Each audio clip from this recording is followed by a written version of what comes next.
جيدة في هذه البطولة الإفريقية. إذن المنتخب المصري سيبدأ بالأسماء التالية الأساسية. سيعتمد في حراسة المرمى على الرقم 1 جمال بدوي، بقية اللاعبين 3 عبد الرحمن معوض، 4 علاء عيسى، 10 عصام رمضان، 14 خالد عبد الحليم.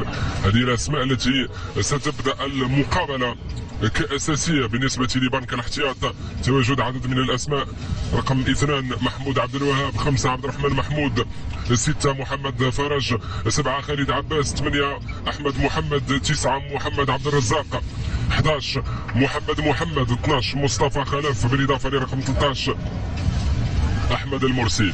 إذن هذه الأسماء التي سيبدأ بها مدرب المنتخب المصري في هذه المباراة.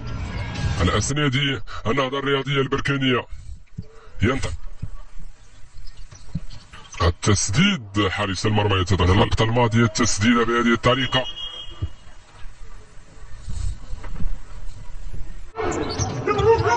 الكرة تفتك. خطأ فادح، خطأ فادح.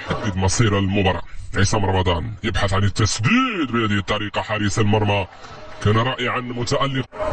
اللقطة الماضية حارس المرمى لعلاء عيسى، العودة لخالد عبد الحليم، التسديد. محاولة، فرصة للمنتخب الليبي.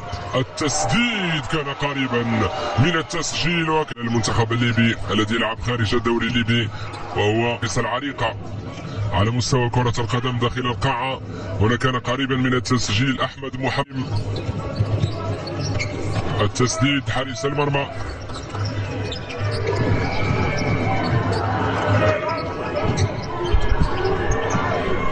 هنا فرصة تسديد. حارس المرمى ينجح في التصدي. تسديدة تصل المصري والمتوج بأول لقب من هذه البطولة، النسخة التي كانت قد نظمت في سنة 1996 من خلال مجموعة واحدة بمشاركة النسخة الأولى. وذكرت نظمت من خلال مجموعة واحدة. وهنا الهدف الأول. الهدف الأول للمنتخب المصري في البطولة وفي المباراة. تسديدة لا تصد ولا ترد من محمد عبد الرزاق يسكنها الشباك، يمنح التقدم للمنتخب المصري في هذه المباراة. تصبح النتيجة هدف مقابل عن تعديل النتيجة وإمكانية التسديد، التحضير، التصويب. المحاولة رمضان الحليم، التمرير، إمكانية التسديد، الكرة رمضان تحاول المرور، التسديد حارسا. وفرصة للمنتخب الليبي، كان قريبا من التسجيل دائما للمنتخب الليبي.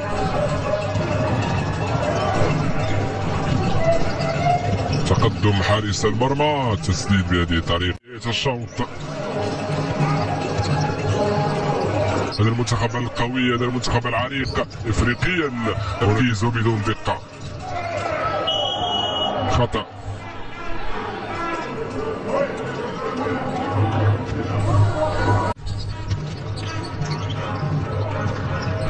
كرة خرجت للمنتخب الليبي في هذه المباراة. محاولة المرور، التسديد، الكرة اصطدمت. فرصة، محاولة لمنتخب ليبيا يبحث عن تسجيل هدف آخر. المرور، فرصة، التسجيل. ينجح المنتخب المصري في تسجيل الهدف الثاني عن طريق اللاعب محمد عبد الرزاق. المنتخب المصري بطريقة ذكية جدا يستفيد من تقدم عدد كبير من عناصر المنتخب الليبي. هنا اللقطة المراوغة بهذه الطريقة. لعب ليبي، الحكم. كرة تفتك، فرصة تسديد. مجموعة ثانية المنتخب المصري، المنتخب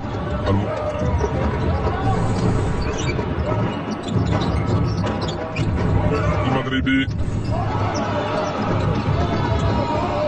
يتفوق بعد ذلك المنتخب في المركز الرابع، لم يتمكن من التأهل. فوز منتخب ليبيا. يجد الحل، لم يجد الثغرة التي ستوصله لمرمى الحارس. كرة ثابتة، هذا الحارس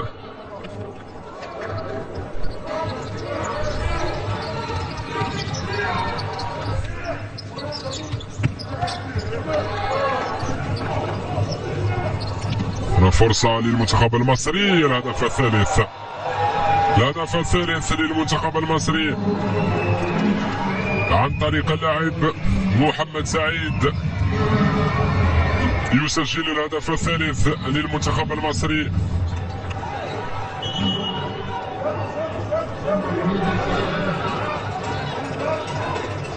تسديدة لا تصد ولا ترد، كانت تمريرة ممتازة من عصام رمي لهذه المباراة. هل سيتمكنون من تسجيل الهدف الأول؟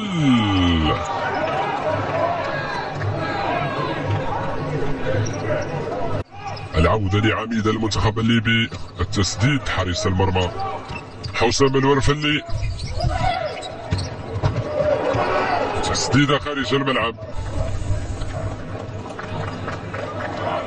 كعادة للمنتخب المصري،